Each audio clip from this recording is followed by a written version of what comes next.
संगत जी, प्यार से कहना जी, धन निरंकार जी।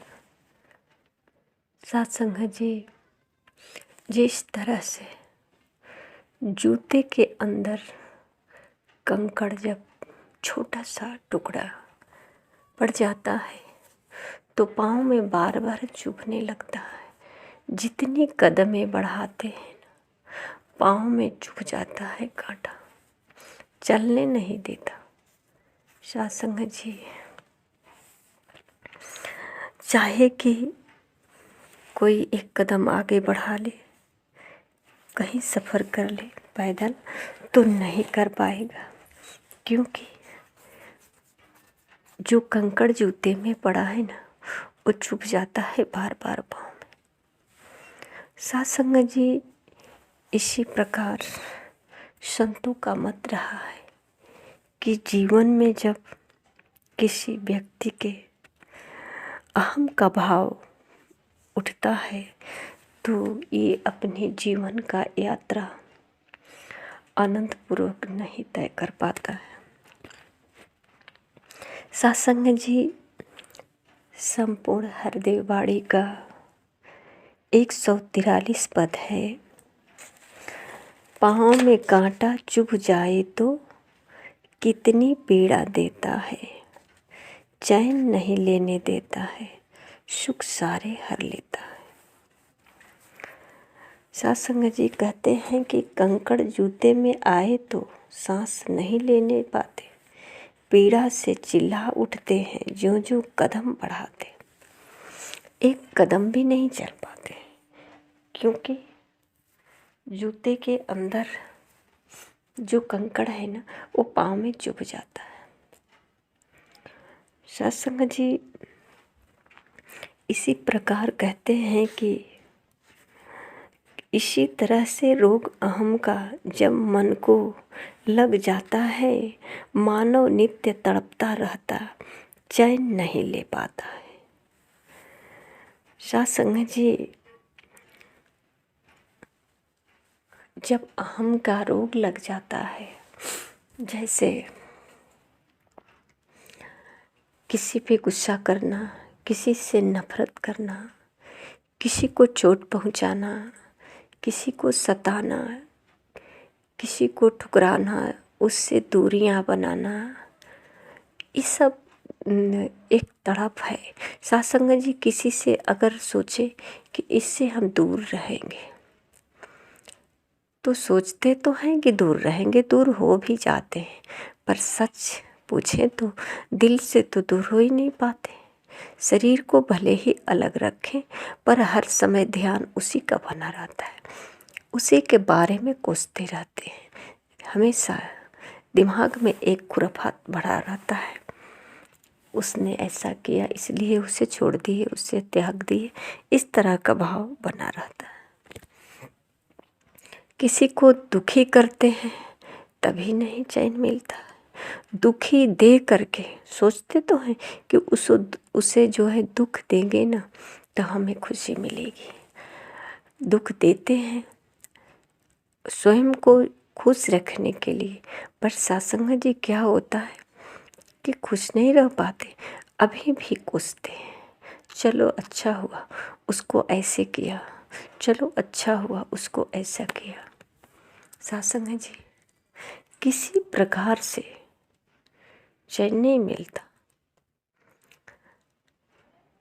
किसी को कष्ट देकर भी नहीं मिलता, कोई कष्ट देता है तभी नहीं मिलता,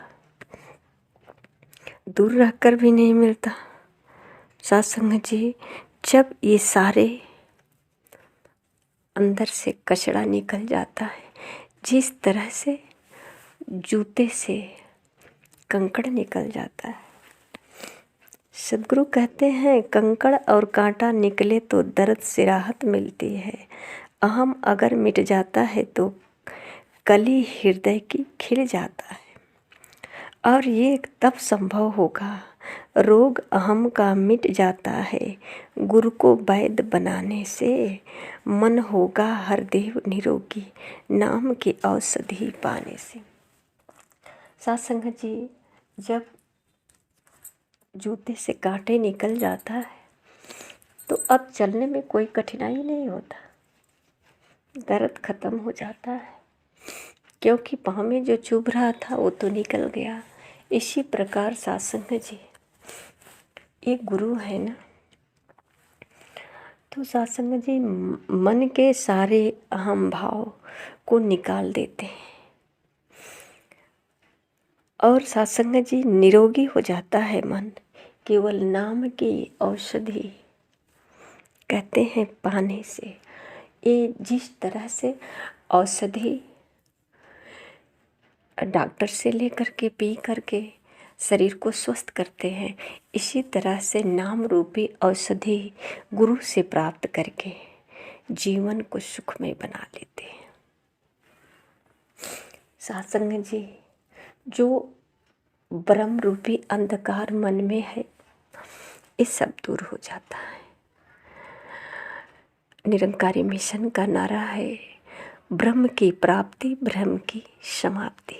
सत्संग जी कभी कभी कहीं से ऐसा सवाल आता है, पूछते हैं गली मोहल्ले में लोग कि कोई ज़रूरी तो नहीं कि सब लोग निरंकारी मिशन में है तो सुखी स्वतंत्र है। ये सच है कि निरंकारी मिशन में सब लोग हैं तो सुखी स्वतंत्र नहीं है।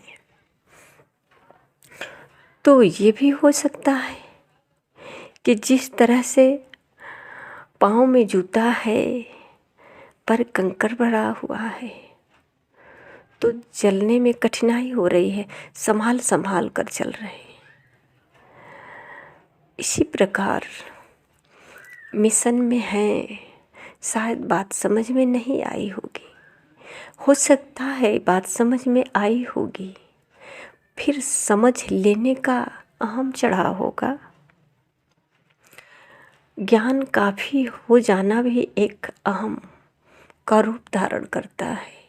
जिसे कुछ नहीं आता है वह तो अपने आप को कहता है कुछ नहीं आता है, पर सत्संग जी ऐसा होता है कि ज्ञान का भी अहम चढ़ जाता है, भक्ति का भी चढ़ जाता है। ज़्यादा भक्ति करते हैं, ज़्यादा सेवा करते हैं, बहुत सेवा करते हैं, बहुत सत्संग करते हैं, ये सब कुछ जो है कभी कभी करने के बाद भी एक करने का अहम जो है पीछा नहीं छोड़ता। सत्संग जी जब ये भाव आता कि हमने तो कुछ किया ही नहीं, सत्संग जी एक ऐसे हृदय में अनुराग, जब जैसे गुरु कहते हैं कि हृदय के मन होगा हरदेव निरोगी, नाम की औषधि पाने से। और ये कहते हैं कि हृदय की कली खिल जाती है ये नाम की औषधि लेने से। सत्संग जी जब किसी प्रकार का अहम नहीं होता है, मन में किसी प्रकार का विकार नहीं होता, तो उसे खुद भी नहीं पता चलता। एक ऐसा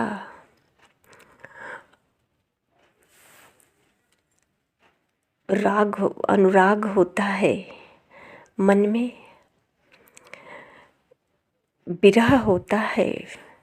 ये सब कुछ करने पर भी एक आनंद की ऐसी अनुभूति होती है कि उसमें भी आनंद होता है, उसे दुख और तड़पन नहीं कहा जा सकता। जैसे एक प्रेमी दूसरे प्रेमी से हर रोज मिलता है, बातचीत भी होती है, फिर भी कुछ क्षण बिछड़ करके तड़पता है, तो उस तड़पन में उसे कष्ट नहीं होता। सत्संग जी अपने प्रेमी के लिए अगर कुछ कष्ट भी सहता है तो उसे कष्ट नहीं महसूस होता, उसमें भी आनंद को ढूंढ ही लेता है। तो सत्संग जी जब ये नाम की औषधि जिस मन के रोगी को मिल जाता है, मन के रोगी तो लगभग सभी हैं, चाहे कम या ज़्यादा। हम अच्छे हैं ये भी एक अहम है, हम ज्ञानी हैं ये भी एक अहम है। किसी के सामने ये कहना कि मुझे बहुत ज्ञान है, मैं बहुत पढ़ा लिखा हूँ, तो सत्संग जी कभी कभी ऐसा होता है कि ज़्यादा पढ़े लिखे लोग भी एक अनपढ़ के सामने घुटने टेक देते हैं, क्योंकि कुछ उसको जो अनुभव है अनपढ़ को, ये पढ़े लिखे लोग को नहीं अनुभव होता। तो ऐसा भी नहीं कह सकते कि मैं बहुत बड़ा ज्ञानी हूँ। जिस क्षेत्र में हो, पढ़े हो तो पढ़ाई के अनुभव है, पर कोई ज़रूरी नहीं कि हर क्षेत्र में तुम्हारी ही जीत हो। अगर सुंदर है तो सुंदरता का जब आम है, तो कोई ज़रूरी नहीं कि जो सुंदर है सब लोग उसी को पसंद करें। कभी कभी सामने सुंदरता होने के बाद भी उसके अंदर की सुंदरता को टटोलने वाला टटोल लेता है, कहता है सुंदर तो है पर इसका विचार सुंदर नहीं है। कुछ लोग ने इस सुंदरता को नज़रअंदाज करके ठुकरा देते हैं और मन की सुंदरता को ही सुंदर बनाते हैं। सच तो यही है कि जिसका मन सुंदर है उससे बड़ा सुंदर कौन हो सकता है। पर सत्संग जी जो सामने है उसी की बखान होती है। तो ये भी कहना भी ठीक नहीं कि मैं बहुत सुंदर हूँ। अच्छी बात है, परमात्मा ने किसी को सुंदर बनाया है तो हम परमात्मा का धन्यवाद दें। पर सत्संग जी यह नहीं कह सकते कि मैं सबसे सुंदर हूँ। ये भी एक अहम है। सत्संग जी इसी तरह से छोटी छोटी अहम का जो रोग है मन में लगा रहता है, जिसके कारण छोटी मोटी सज़ा मिलती जाती है, दुख मिलता जाता है और जिसको हम बहुत बड़ा तकलीफ समझते हैं, समस्या समझते हैं। सत्संग जी सद्गुरु के ज्ञान से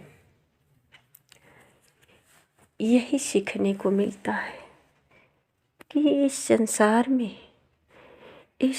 में कुछ भी शाश्वत नहीं है एक परमात्मा के सिवा, और हम कुछ करते भी नहीं हैं परमात्मा के सिवा।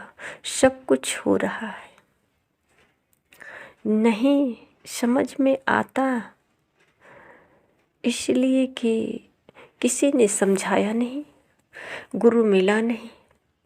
गुरु सामने होता तो बार बार समझाता। तो सत्संग जी बात समझ में नहीं आती। हमारे सामने सब कुछ होता है, जिस तरह से आँखें खुली है, पलके ऊपर नीचे जब मारता, बस की बात नहीं।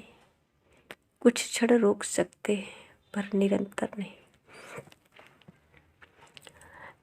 ये शरीर के जितने भी क्रियाएं हैं नहीं रोक सकते इसे, क्योंकि ये जो बना है ये निरंतर, ये स्वयं ही चलता रहता है।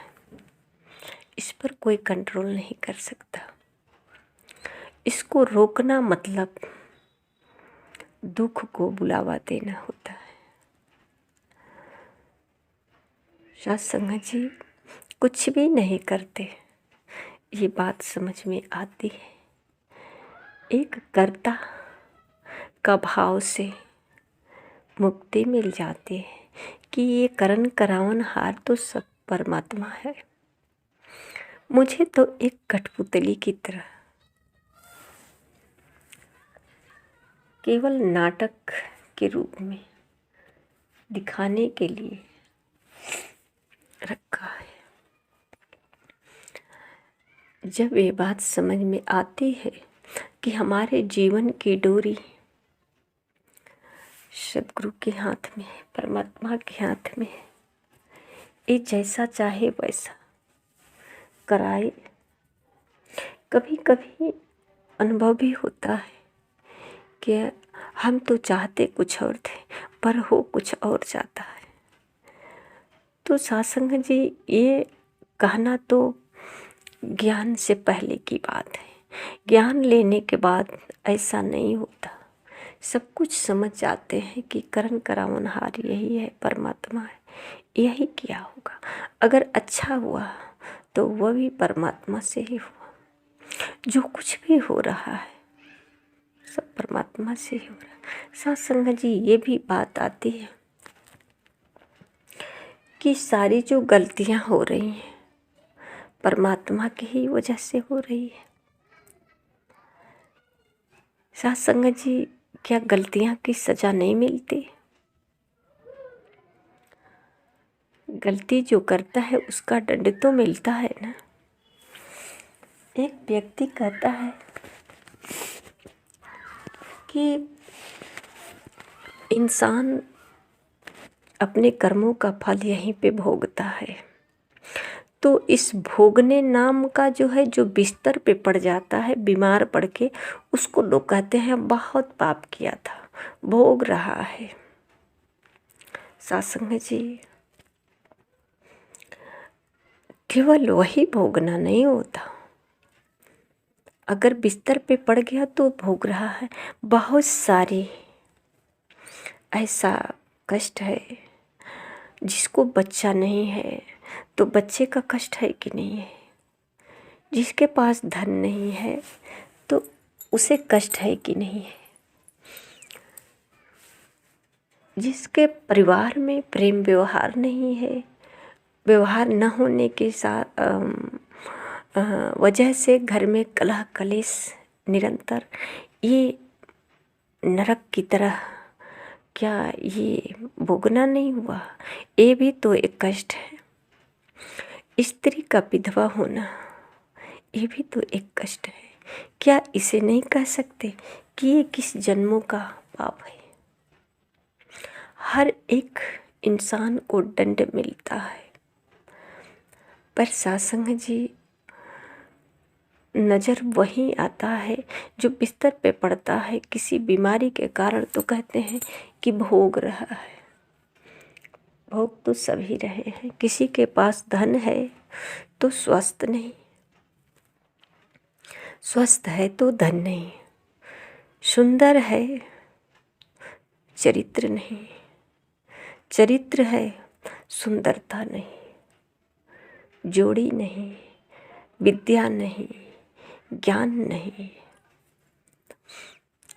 कमियां है, ये सब एक दंड है। पर सत्संग जी इसे तो बहुत आसानी से स्वीकार कर लेते हैं। कोई काला है तो कहता है तो परमात्मा ने तो बनाया है, इसमें मेरा क्या कसूर है?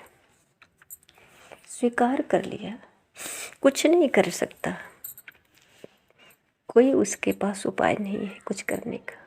छोटा है लंबाई में तो उसे लोग कहेंगे हाइट का छोटा है, नाटा है, कोई उपाय नहीं है लंबा होने का। भले ही प्रचार करें कि कुछ दवा पीने खाने से लंबाई हो जाएगी, ये सब नहीं हो सकता। किसी को विद्या का ज्ञान नहीं है तो ये भी स्वीकार कर लेता, हाँ बचपन में पढ़ाई नहीं किया, ज्ञान नहीं मिला। इसी प्रकार सत्संग जी, ये सब निरंतर चलता रहता है। इसे एक नाटक के रूप में जो ज्ञानी होता है सिर्फ देखता रहता है, सच्ची भाव से देख देख करके इसी में परमात्मा की रजा समझ करके अपने जीवन को व्यतीत करता है कि ये सब कुछ करण करावनहार यही परमात्मा है। चलो ये चक्र चल रहा है ना, तो समय समय पे बदलता रहता है। सात संगत जी प्यार से कहना, धन निरंकार जी।